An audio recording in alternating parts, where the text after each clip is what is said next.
भूतिया राजमहल। एक समय की बात है, एक छोटे से गांव के पास एक विशाल और भव्य राजमहल खड़ा था। यह राजमहल कई दशकों से वीरान और सुनसान था, लेकिन उसकी भव्यता आज भी गांव वालों को अचंभित करती थी। कहते हैं, वहां रात के समय अजीब अजीब आवाजें आती थीं, और कई लोगों ने वहां अंधेरे में तैरती हुई छायाएं देखी थीं। रात का अंधेरा छाने के बाद एक युवा पत्रकार विशाल राजमहल की कहानी जानने के लिए वहां जाने का निश्चय करता है। उसने सुना था कि राजमहल के भीतर एक रहस्यमय घटना घटी थी, जिससे वहां के लोग बहुत डरते थे। विशाल ने अपने कैमरे और टॉर्च के साथ राजमहल की ओर कदम बढ़ाया।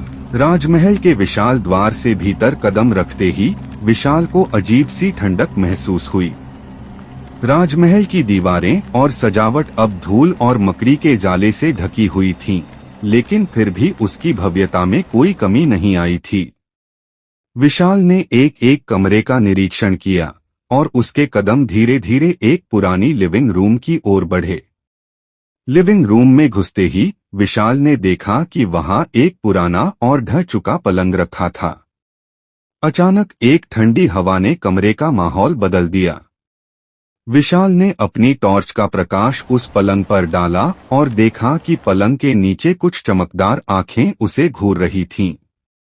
भय से विशाल का दिल तेजी से धड़कने लगा। अचानक उसके पीछे किसी के हंसने की आवाज आई। वह पलटा, लेकिन वहां कोई नहीं था। वह वापस पलंग की ओर बढ़ा, और जैसे ही उसने पलंग को थोड़ा सा हिलाया, एक खौफनाक आत्मा उसकी सामने आ गई। उसकी आंखें भयानक लाल थी, और उसकी मुस्कान में एक अजीब सी क्रूरता थी। विशाल की आत्मा कांप उठी। आत्मा ने उसे एक खौफनाक स्वर में कहा, यहाँ से भाग जाओ, नहीं तो तुम्हारा अंजाम भी मेरे जैसा होगा।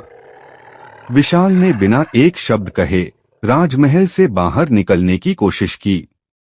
उसने देखा कि राजमहल का दरवाजा अचानक बंद हो गया था, लेकिन किसी तरह विशाल ने दरवाजा खोला और बाहर निकल आया।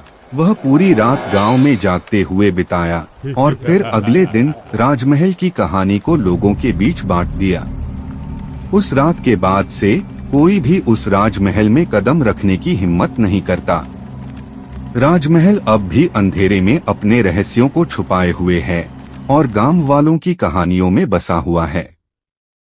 वीडियो पसंद आई है तो प्लीज चैनल को सब्सक्राइब करें, और जिस पीआर नई स्टोरी चाहिए वो कमेंट्री